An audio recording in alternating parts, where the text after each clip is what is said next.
পাওয়া যায় না। সুন্নতবিহীন কোন ইবাদত আল্লাহর দরবারে কবুল হয় না। মাহফিলের একটা আদব আছে, একটা আদর্শ আছে।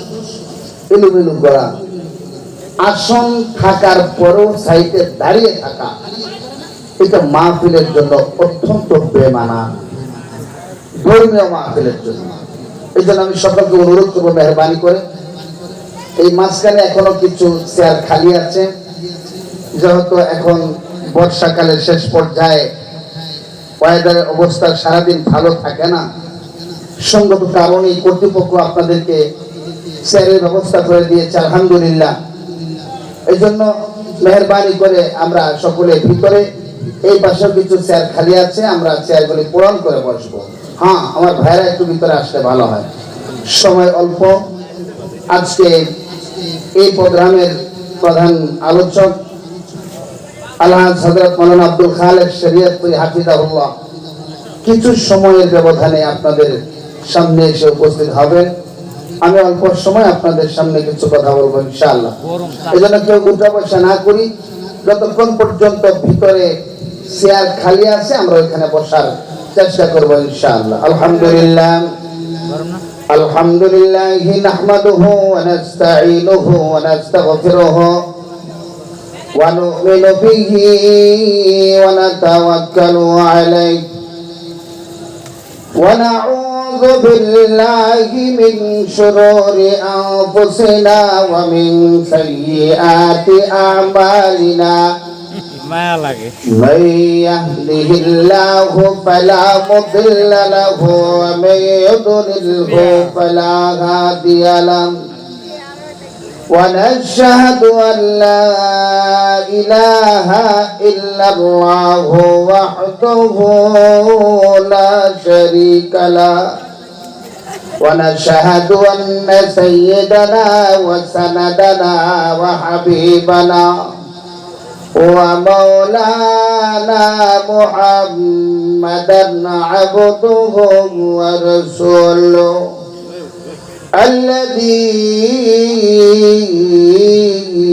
أرسل إلى الناس كافة بشيرا ونذيرا وداعيا إلى الله بإذنه وسراجا منيرا.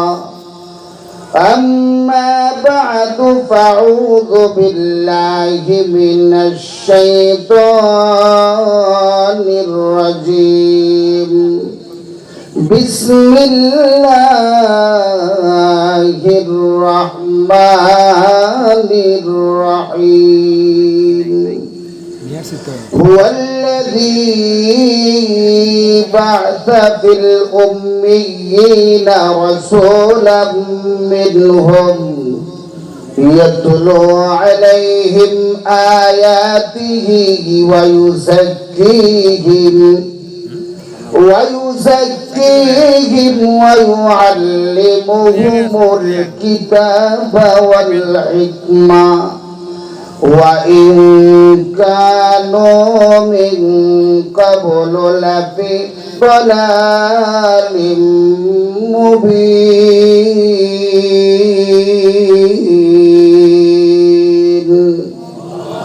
قال صاحب القرآن صلى الله عليه وسلم: تركت فيكم أمرين لن تضلوا ما تمسكتم بهما كتاب الله وسنة رسوله أو كما قال عليه الصلاة والسلام. সবাই মহব্বতের সাথে আবেগ ভরে দরদ নিয়ে উচ্চ আওয়াজে দুরূদ শরীফ পড়ি। আল্লাহুম্মা সাল্লি আলা মুহাম্মাদ ওয়া আলা আলি মুহাম্মাদ কামা সাল্লাইতা আলা ইব্রাহিম ওয়া আলা আলি ইব্রাহিম ইন্নাকা হামিদুম মাজিদ। মহব্বতে জোরে আওয়াজে আল্লাহুম্মা বারিক আলা মুহাম্মাদ ওয়া আলা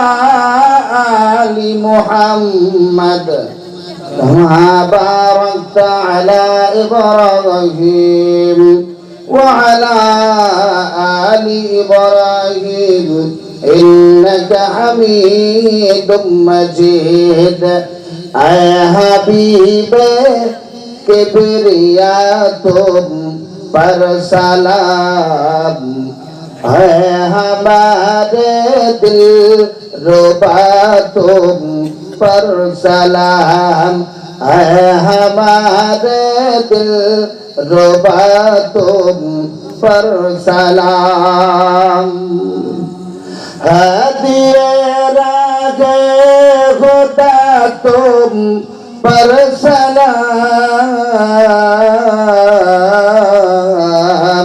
دل صدا کہتا رہا تم پر سلام دل صدا کہتا رہا تم پر سلام ہے ہمارے دل ربا تم پر سلام مسجد کو سب جملہ انبیاء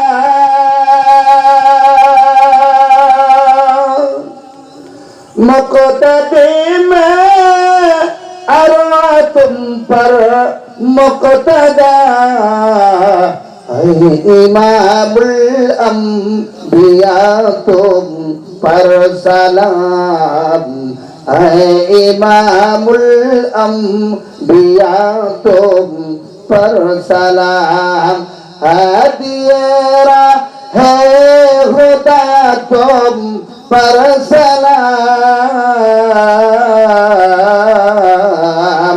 دل صدا کہتا رہا تم پر سلام دل صدا کہتا رہا تم پر سلام اے حبیب کبریا تم پر سلام اے ہمارے دل ربا تم پر سلام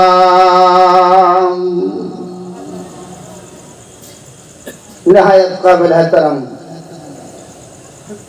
দারুল আলমান ইসলামী ইনস্টিটিউট কর্তৃক আয়োজিত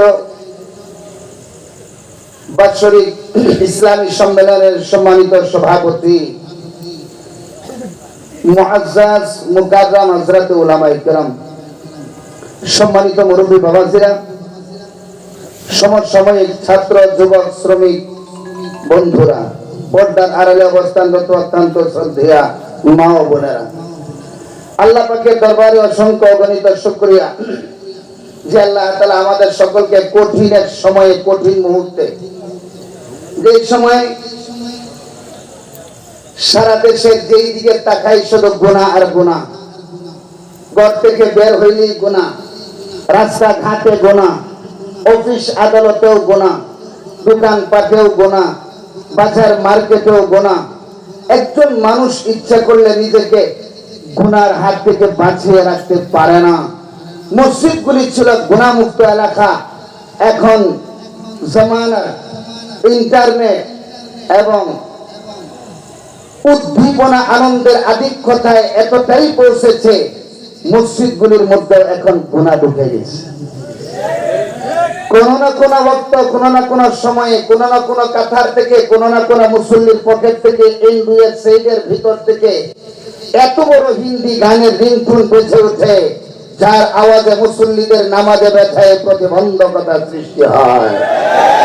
শুধু তাই না, মসজিদগুলি 17 বছর পর্যন্ত দখলদারিত্বের আধিক্যতায় যেমন করেছিল, বর্তমান সময়ে দখলের আবির্ভাব ঘটতেছে। সুতরাং এমনই এক অবস্থায় মসজিদ তার ভাষায় আল্লাহর দরবারে ক্রন্দন করে, কারণ হক কথা থেকে মসজিদের মেহরাব, মিম্বার অর্ধবধি পর্যন্ত মুক্ত। তার কারণ মসজিদের পরিস্থিতি এরকম, সমাজের সবচেয়ে বড় টাউট, বাটপার, সুদখোর, ঘুষখোর, দুর্নীতিবাজদের হাতে সভাপতি আর সেক্রেটারির দায়িত্ব। সঙ্গত কারণেই ওলামায়ে কেরাম হক কথা বলতে পারে না। আওয়াজটা কথা বলেন না কেন? সুদের কথা বললে সভাপতি নারাজ। আপনাদের এলাকার কথা বলছি না, এটা ভালো। এই পরিস্থিতির ভিতর এখন ওলামায়ে কেরাম 7 আসমানের উপরে আর 7 জমিনের নিচের কথা বলা ছাড়া আর কোনো উপায় নেই। আসমানের কথা বললেও বিপদ, কারণ কোরআন তো আসমান থেকে নাযিল হয়েছে। তো কথা বলেন না কেন? কোরআনের কথা বলতে গেলেও সমস্যা। কত চোখ রাঙ্গানি হয়েছে, কত আলেমদেরকে বেইজ্জতি করা হয়েছে, কত আলেমদের মাথা থেকে টুপি সরিয়ে দেওয়া হয়েছে, কত আলেমদের দাড়ি ধরে টেনে হয়েছে, মসজিদ থেকে বের করে দেওয়া হয়েছে। আল্লাহর গায়ে সহ্য হয় নাই, কিন্তু এরা এই বিষয়টা বুঝতো না। সুদের বয়ান, ঘুষের বয়ান, দুর্নীতির বয়ান আমরা করছি না আল্লাহ করছেন? আওয়াজ আসতে কে করছেন? আল্লাহ করছেন। ভালো করে বুঝবেন তো, আল্লাহর দেয়া বয়ান উলামায়ে কেরাম করবে, এটাই তো বিধান। মানুষকে জানি বয়ান করলে কালকে সকালবেলায় ইমাম সাহেবের চাকরি নাই, চাকরি শেষ বিদ্যুতের সাথে। কিন্তু আহম্মকের গোষ্ঠী এইটা বুঝে না, একজন ইমামের চাকরি কয়টা খাইবা? মসজিদ একটা চলে গেলে আরো 5টা পিছনে দাঁড়ায় থাকে। জিম্মাদারি তো আল্লাহ নিছে, কোটির কোটি টাকার চিন্তা ভাবনা তারা করেও না, আর চাকরি গেলে কোনো পেরেশানি নাই। কিন্তু এই কথাটা একবার বোঝো না, তুমি যে সভাপতি হয়েছ, তুমি যে সেক্রেটারি হয়েছ, তুমি যে সংসদ থেকে তৃণমূল পর্যন্ত সকল দায়িত্বভার তুমি বহন করতেছ, লক্ষ কোটি টাকা কূটনীতিগত ভাবে এই দেশে বিদেশে প্রচার করতেছ, কোটির কোটি টাকার মালিক হয়ে গেছ। একটাবার যদি পা পিছলে যায় আর পা রাখার সুযোগ তোমার থাকবে না, থাকবে না, থাকবে না।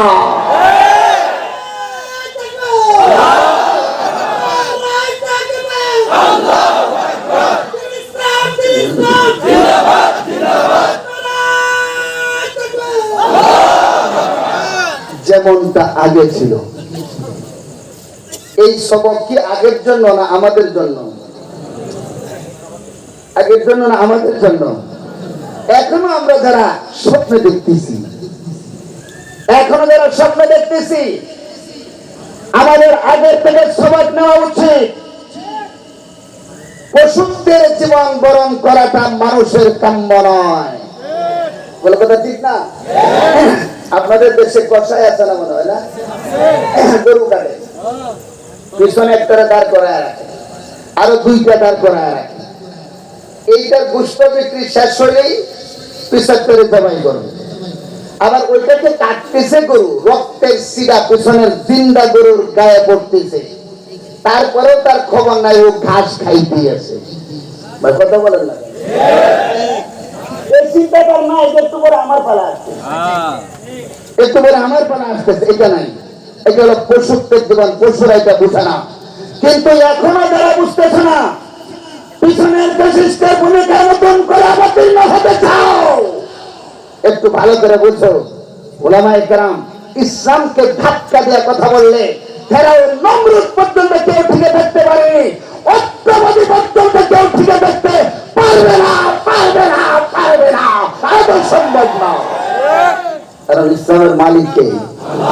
হেফাজত করবেন কে? আমার ভাইয়েরা, এই সব কিছুকে উপেক্ষা করে ইসলাম, কুরআন ও হাদিস, আল্লাহ এবং তার রাসূলের মহব্বত আর ভালোবাসায় বৃষ্টি পানিকে উপেক্ষা করে এইখানে আসার বসার সুযোগ দান করছেন। এই জন্য আল্লাহর দরবারে শুকরিয়া আদায় করি।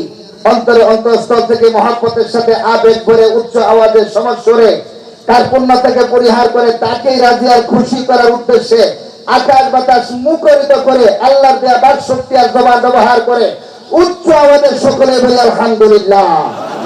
আর একটু আওয়াজ দিয়ে বলে আলহামদুলিল্লাহ। আমার ভাইয়েরা, আমি আপনাদের সামনে পবিত্র কালামুল্লাহ শরীফের সূরাতুল জুমার প্রাথমিক কয়েকখানা আয়াত তেলাওয়াত করেছি। আয়াতকে সামনে রেখে একেবারে সংক্ষিপ্ত সময় আমি অল্প কিছু কথা বলি, আমি আমার আলোচনা শেষ করবো ইনশাআল্লাহ। ইতিমধ্যে হুজুর চলে আসলে আমার কথা শেষ। আমার বন্ধুগণ খুব ভালো করে বুঝবেন, পবিত্র কোরআনের এই আয়াতের উপর আলোচনা সংক্ষিপ্ত সময় করলে আগে একটা ভূমিকা বোঝা উচিত, তাহলে আলোচনাটা বোঝা খুব সহজ হবে। খুব ভালো করে বুঝবেন, আগে যারা জানতেন তো আলহামদুলিল্লাহ ডবল মুখস্থ হবে, জানতেন না নতুন করে মুখস্থ হবে। এই পৃথিবীতে যতগুলি মানুষ বসবাস করে, এই সমস্ত মানুষ প্রাথমিক অবস্থায় দুই ভাগে বিভক্ত। বুঝে থাকলে বলুন, পৃথিবীর সমস্ত মানুষ কত ভাবে বিভক্ত? কেউ তার আল্লাহকে বিশ্বাস করে না, আল্লাহকে মানে না, আল্লাহকে সৃষ্টিকর্তা হিসেবে বিশ্বাস করে না। এক পর্যায়ে বলে দেয়ার ইজ নো গড, বলে কি বলে না? আল্লাহ বলতে কেউ নাই। আল্লাহকে বিশ্বাস করে না, জানে না, মানে না, এমন জাতিকে বলে নাস্তিক। কে বলে? আল্লাহকে মানার ক্ষেত্রে নীতিবাচক, নিস্তি থেকে নাস্তিক। আল্লাহকে সে বিশ্বাস করে না। এই নাস্তিক বিপদের সময় ছিল, এখনো আছে না নাই? আছে। কি পরিমাণ নাস্তিক আছে আগে বুঝতেন না। 5ই আগস্টের পরে প্রত্যেক জায়গায় জায়গায় নাস্তিকের আবির্ভাব করতেছে। ক্ষমতার একটু গান আর লেজ লাগানো দেখে বলে আমরা ইসলামে বিশ্বাসী নই, শরীয়তে বিশ্বাসী নই, দিন বিশ্বাসী নই। এই নাস্তিক যতক্ষণ পর্যন্ত আমাদের দেশে নাগরিক হবে, ততক্ষণ পর্যন্ত এই দেশে শান্তি আসতে পারে না, পারে না, পারে না, পারে না। নাস্তিক শেষ হয়ে নেই। আল্লাহকে জানে না, মানে না, বিশ্বাস করে না, ইসলামকে বিশ্বাস করে না, তার নাম আরেকটু জোরে এখন নাস্তিক। যেহেতু আল্লাহকেই মানে না, শরীয়ত মানে না, সুতরাং এর উপর আর ব্যাখ্যা করে কোনো লাভ নাই। এবার আসুন, যারা আল্লাহকে মানে, বিশ্বাস করে, সৃষ্টিকর্তা হিসাবে মানে, তাও আবার 4 ভাবে মানে। খুব মজার কথা, আগে যারা জানতেন তো জানতেন আলহামদুলিল্লাহ, না জানলে আজকে নতুন জানবেন। আল্লাহকে যারা মানে, তারা কয় ভাবে মানে? এই 4 ভাবের 3 ভাব বাতিল। 4 প্রকারের 3 প্রকার বাতিল, 1 প্রকার গ্রহণযোগ্য। কয় প্রকার? 1 প্রকার গ্রহণযোগ্য। খুব ভালো করে বুঝবেন। আল্লাহকে মানে ঠিক একত্ববাদের বিশ্বাসী, এক আল্লাহ হিসাবে মানে। যেমন আমরা আমরা আল্লাহকে কয়জন মানি? ইন্না লিল্লাহ, আল্লাহ এক। এই কথাটা বলতে কারো জবান যদি বন্ধ থাকে তাহলে তার ঈমান থাকবে না। আওয়াজটা বলুন, আল্লাহ কয়জন? আরেকটু জোরে বলেন। কোন সন্দেহ আছে? এইটা হলো আমাদের আকীদা, আমাদের বিশ্বাস। আচ্ছা বলুন,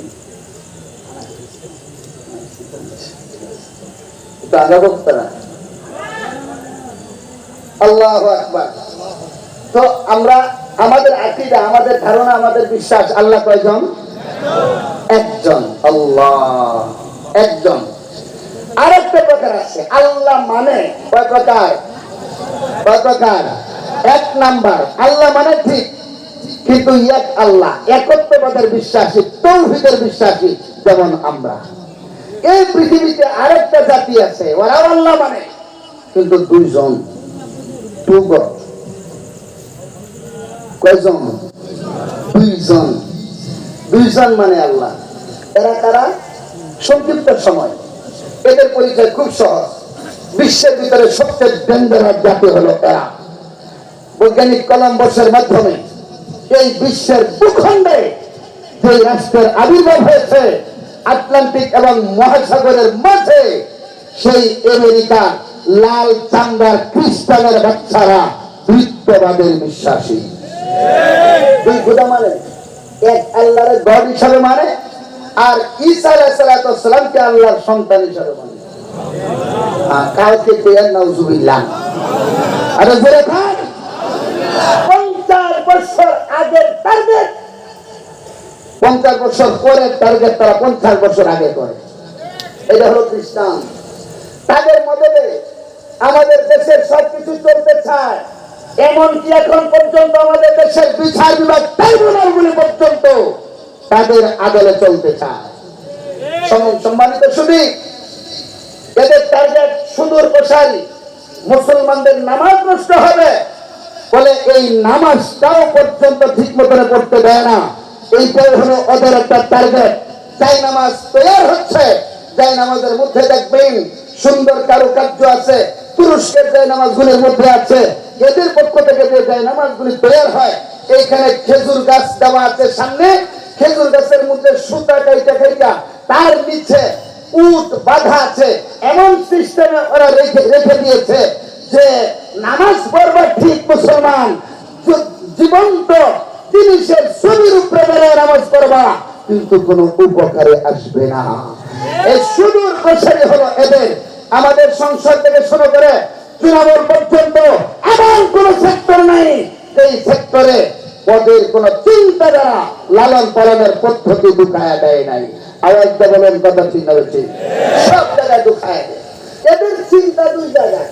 আমাদের দেশের যুবকদেরকে নিয়ে আমরা চিন্তা করে, এরা বিত্তবাদের বিশ্বাসী, যুবকদেরকে নিয়ে চিন্তা করে কি বলে যে এই দেশের যুবকরা এত সুন্দরভাবে চলে, এই দেশের যুবকরা মাথায় টুপি দেয়, এই দেশের ভার্সিটিগুলির মধ্যে আপনার ইসলামের পতাকা উড়ে, এই দেশের ভার্সিটিগুলির মধ্যে এমন এমন হল আছে যারা 5 ওয়াক্ত নামাজ পড়ে, ভার্সিটির দাবি রাবি ছাত্রদের ভিতরে এমন ছাত্র পাওয়া যায় পাঞ্জাবি পরে পাগড়ি দিয়া মুখে দাড়ি নিয়া তারা পড়ালেখা করতেছে, চেহারার দিকে তাকাইলে মনে হয় মাদ্রাসার দাওরায়ে হাদিসের ছাত্র। এত সুন্দর দেখা যায়, কিন্তু আমাদের দেশের দিকে তাকায় আমেরিকা, তাকায় ব্রিটেন, তাকায় লন্ডন, তাকায় ভারত, তাকায়, আর আমাদের দেশের বুদ্ধিজীবীরা বুদ্ধির ছুটে ওদের তালুর চামড়া সব চুল উঠে দিয়া স্টেডিয়াম হয়ে গেছি। এখন তারা শুধু বলে কি জানে তো, দেখছো আমেরিকা তাকায়, ব্রিটেন তাকায়, লন্ডন তাকায়, আমাদের পাশের রাষ্ট্র ভারত তাকায়। তো কেন তাকায় জানো? আমাদের দেশের তেলের খনি আছে, স্বর্ণের খনি আছে, গ্যাসের খনি আছে। হ্যাঁ, এই খ্রিস্টান তোমাদের দেশের 1.5 কেজি তেলের জন্য আর আধা কাচ্চা স্বর্ণের জন্য ওরা টাঙ্গাই না, ওরা তাকায় তোমার সোনার যুবকদের প্রতি। এই যুবকেরা বাংলাদেশের টঙ্গীর বিশ্ব ইজতেমাতে যখন প্রতি বছরে 1 2 যায় নয় 3 তলা বাথরুম গুলি ভার্সিটির ছেলেরা রাত্রে 12টা 1টার সময় হাতে পরিষ্কার করে, যারা বাড়িতে নিজের সবের ব্যক্তি পর্যন্ত নেয় না, ওরা সেখানে বাথরুম পরিষ্কার করিয়া আদর্শবান হয়। আর এইভাবে যদি চলতে থাকে বাংলাদেশে 2টা মাহফিল হয় এক জায়গায়, চরমোনার ময়দান। এই চরমোনাইতে হাজার হাজার যুবক যায়, যাওয়ার পরে এরা ভালো হয়, চরিত্র ভালো হয়, আখলাক ভালো হয়, কলেজে পড়ার পরে ভার্সিটিতে পড়ার পরেও এদের চরিত্র সুন্দর হয়। এইগুলি দেখে ওরা পাগল হয়ে যায়। সর্বনাশ! যেইভাবে যুবকরা তাদের উদ্যোগে মাহফিল হচ্ছে, যেইভাবে যুবকরা ইসলামী সংগঠন করছে, যেইভাবে যুবকরা আলেমদের পিছনে দেখে চরিত্র পরিবর্তন করতেছে, এইভাবে যদি যুবক চলতে থাকে তাহলে আমাদের সর্বনাশ হবে। আমাদের কেসিনিয়ার চাক্কা ঘুরবে না, আমাদের মদ চুয়ার ফ্যাক্টরি বন্ধ হবে। 14ই ফেব্রুয়ারিতে বিশ্ব পাহারা দিবস বন্ধ হয়ে যাবে। এই যুবকরা একটাবার নারায়ে তাকবীরের স্লোগান দিয়া রাস্তায় বের হয়। আমাদের খ্রিস্টানদের তত্ত্বে থাকুক আটলান্টিক মহাসাগরে নিমজ্জিত হতে 1 সেকেন্ড সময় লাগবে না, 1 সেকেন্ড সময় লাগবে না।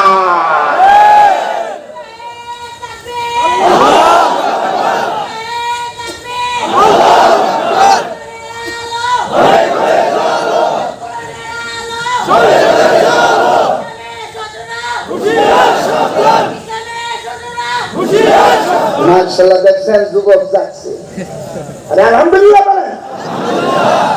এরা হলো কৃত্যবাদের বিশ্বাসী। এদিকে দেখায় সময় নাই, আপনাদেরকে একটা বিষয় বুঝাইতাম, আজ তো হুজুর করবেন, আমি কয়টা নিউজ আপনাদের। সম্মানিত শুনি, কৃত্যবাদের বিশ্বাসী আরেকটু তাকায় আমাদের দেশে, আরেকটু তাকায় কেন বলে দেখে আমাদের দেশের নারীদের অবস্থা বড় সুন্দর। আলহামদুলিল্লাহ বলেন। নারীরা দাম্পত্য জীবন বড় ভালো। বাংলাদেশের নারীরা স্বামীর কথা মানে, স্বামীর হুকুমে চলে, স্বামীকে নিয়ে তারা সংসার করতে ভালোবাসে, পর্দা পুশিদায় থাকে। আজ থেকে 20 বছর 30 বছরে আগের নারীরা এখনো রাস্তা দিয়ে চললে গুমটা দিয়ে রাস্তার পাশে দাঁড়ায় যায়। কথা বলেন না কেন? এটা ওদের দেখে সহ্য হয় না। ওরা বলে ফ্রি সেক্সের দেশ আমাদের, বাবার মায়ের পরিচয় আছে, বাবার পরিচয় নাই। আমাদের খ্রিস্টান মিশন বাংলাদেশে চালাইতে গেলে আগে নারীদের উপর আক্রমণ করতে হবে। এই জন্য তারা নারীর অধিকার নামে, নারী সিচুয়েশন নামে এক একটা চুক্তি বাংলাদেশে পাঠিয়ে দেয়। আর আমাদের বাংলাদেশের কিছু চাটুকাররা সেইটা বাস্তবায়ন করতে চায়।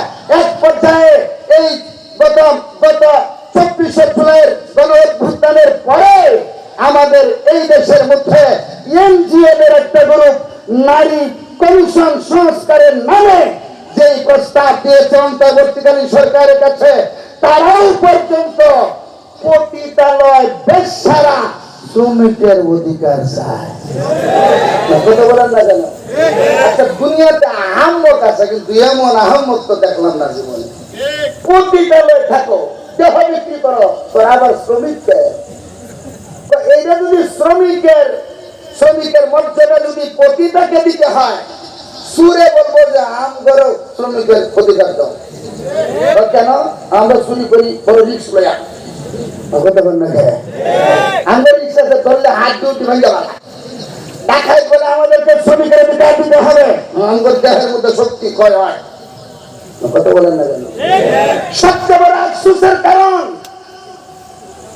যে বাংলাদেশে এখনো 4.5 লক্ষের উপরে মসজিদ আছে, যে বাংলাদেশের এনসি মাটিতে পা রাখলে যে কোনো জায়গায় দাঁড়াইলে কোন না কোন জায়গা থেকে আজানের ধ্বনি কানে শুনতে পায়। সেই দেশের মানুষ শুক্রবারে আজান দিতে দেরি হয়, মসজিদগুলি ভরতে দেরি হয় না। আর সেই দেশের মধ্যে, সেই দেশের সরকারের কাছে প্রতিটা শ্রমিকের মর্যাদা চায়। এই চাওয়াটাই সবচেয়ে লজ্জার ব্যাপার, এই চাওয়াটাই লজ্জার ব্যাপার। তাই কেমনে কিভাবে আমার ভাইরা এইটা কেউ প্রমোট করতে চায়। আর এইটাও হচ্ছে সেই খ্রিস্টানদের আরেকটা হাতিয়ার। আরেকটা শুনে বলেন আমার ভাইরা, বিশ্বনবী সাল্লাল্লাহু আলাইহি ওয়াসাল্লাম বলেন, হে দুনিয়ার মানুষেরা শোনো, এই পৃথিবীর ভিতরে নারীদের মর্যাদা ছিল অত্যন্ত অক্ষুণ্ণ। নারীদেরকে জীবন্ত কবরস্থ করা হতো, নারীদেরকে জবাই করিয়া করিয়া তারা জীবন্ত কবরস্থ করত। সন্তান জন্ম নেওয়াটা তাদের জন্য বড় অপমানের কারণ ছিল। আমি বিশ্ব নবী সাল্লাল্লাহু আলাইহি ওয়াসাল্লাম এই দুনিয়াতে আবির্ভূত হওয়ার পরে নারীর মর্যাদা সর্বপ্রথম আমি প্রতিষ্ঠিত করতে পেরেছি। আমি নারীর মর্যাদাকে শ্রেষ্ঠতম উচ্চাঙ্গে পৌঁছে দিয়েছি। নারী কমিশনের কোনো দরকার নাই। আল্লাহ পাক রব্বুল আলামিন পবিত্র কোরআনে নারীদের যে মর্যাদা দিয়েছে, পৃথিবীর শুরু থেকে শেষ পর্যন্ত কোন ইসলাম, কোন মতবাদ, কোন জাতি, কোন ধর্ম কোরআনের মতো নারীর মর্যাদা দিতে পারবে না। কথা ঠিক না বেশি?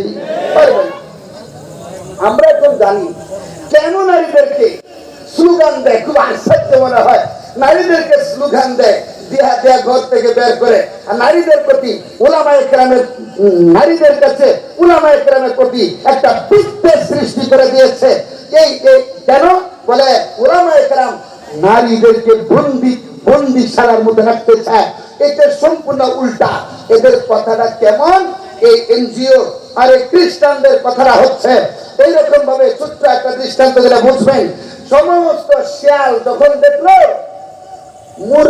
মুরগিদেরকে খামারের মধ্যে বিরক্ত আটকায় রাখে, শিয়াল সবাই বুদ্ধি করে সেরিয়া এরপরে রাস্তায় মিছিল করা শুরু করে।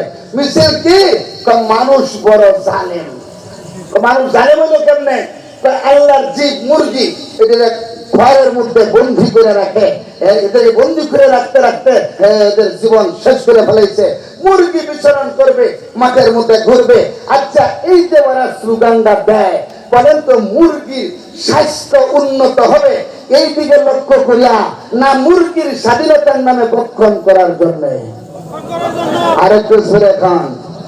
মুরগির স্বাধীনতার নামে ওরা ভক্ষণ করতে চায়, কারণ আমরা স্বাধীনতার স্লোগান দিয়া মুরগিকে যখন মানুষের খাঁচার ভিতর থেকে বের করে নিব, আমাদের ধরতে আর কোনো অসুবিধার কারণ হবে না। ঠিক এমনই ভাবে এই খ্রিস্টানের বাচ্চারা যখন দেখে তাদের খ্রিস্টানি মিশন বাংলাদেশে বাস্তবায়ন করতে পারে না, কেন? নারীরা ঘরের ভিতরে থাকে, এরা পর্দায় থাকে, স্কুলে যায় পর্দার মাধ্যমে যায়, এরপরে কলেজে যায় পর্দার মাধ্যমে যায়, অফিস আদালতে চাকরি করে পর্দার মাধ্যমে চাকরি করে। সুতরাং এইভাবে তাদের আদর্শ বাস্তবায়ন হয় না। সেই জন্য তারা নারীদেরকে নারী অধিকার নামে স্লোগান দিয়া 14 ফেব্রুয়ারি নামে এক বেহায়া দিবসের নামে বাংলাদেশে নারীদেরকে বের করার এক পরিকল্পনা হাতে নেয়। উদ্দেশ্য নারী অধিকার না। সম্মানিত সুধী, সময় এখন আসছে, আল্লাহ তাআলার সময় আমাদের হাতে দিয়েছে। চিন্তা ভাবনা আমাদের, আমরা যারা মুসলমান, আমরা যারা ধর্ম ইসলামকে লালন করি, তাদের জন্য উচিত যেইখানে থাকবে এইখানেই মানে রাখার জিনিস সেটা এইখানেই মানায়, এর বাইরে কোনোদিন রাখলে সেটা মানায় না। বলেন তো, এই টুপিটা বানানো হয়েছে, এইটা হলো একমাত্র মাথার জন্য বানানো হয়েছে। নাউজুবিল্লাহ, কেউ যদি টুপিটাকে মাথা থেকে পায়ের মধ্যে লাগায়া দেয়, তাহলে টুপির সাথে ইজ্জত করা হলো না, বেইজ্জতি। এটা টুপির মানানসই হয় না, বেমানান। মোজাকে বানানো হয়েছে পায়ের জন্য, সেই মোজা কোনোদিন মাথায় নিলে তাকে আকলমন বলবে না, এটা মানায় না, এইটাই বেমানান। ঠিক এমনই ভাবে আমরা মুসলমান, আমরা লালন করি ইসলাম, আমাদের ধর্ম হলো ইসলাম, ইসলাম যা পছন্দ করে এইটাই মুসলমানের কাজ হবে। এর বাইরে যদি মুসলমান চলে তারা কামিয়াব হতে পারবে না। এই জন্য আমাদের দেশে একটাবার সুযোগ এসেছে, আমরা শুধুমাত্র সব ক্ষেত্রে হাজার বয়ান করি, কোনো লাভ নাই, লাভ হয় না। এই যে বয়ান করতেছি, পর্দার বয়ান করি, লাভ নাই। কারণ পর্দার সাইডে মহিলারা সব বসা, আপনি বলেন না, আরেক জায়গায় সব মহিলা বসা, বক্তা একটা বয়ান করতেছে মারাত্মক কণ্ঠ দেয়া, এখন মহিলা পর্দা তুললিয়া, হ্যাঁ আপনাদের বক্তারা কেমন দেখতে করি বয়ান করতেছে পর্দা, এখন সেটা দেখে। আমার ভাইরা খুব ভালো করে বুঝেন, সুযোগ এসে গিয়েছে এই মুসলমানের দেশে। এবার এই সুযোগ কোনোদিন হাতছাড়া করে চলে না। সকলের প্রতি একটা উদাত্ত আহ্বান, আপনারা মুসলমান, ইসলাম আমাদের ধর্ম, ইসলামের বাইরে যাওয়ার কোনো সুযোগ নেই। সুসংবাদ নেন, ইসলামী সকল দলগুলি ঐক্যবদ্ধ হয়েছে। এবার সংসদ থেকে তৃণমূল পর্যন্ত ইসলামের পতাকা উড়বে, ইসলামের পতাকা উড়বে, ইসলামের পতাকা উড়বে। সুতরাং সেই সুযোগ মাশাআল্লাহ, নারে তাকবীর, নারে তাকবীর, আল্লাহু আকবার, খোদার বক্তার আগে মাশাআল্লাহ। হযরত চলে আসবেন, চলে আসছেন আলহামদুলিল্লাহ। যেখানে কারেন্টের লাইট জ্বলে মোমবাতির আগুনের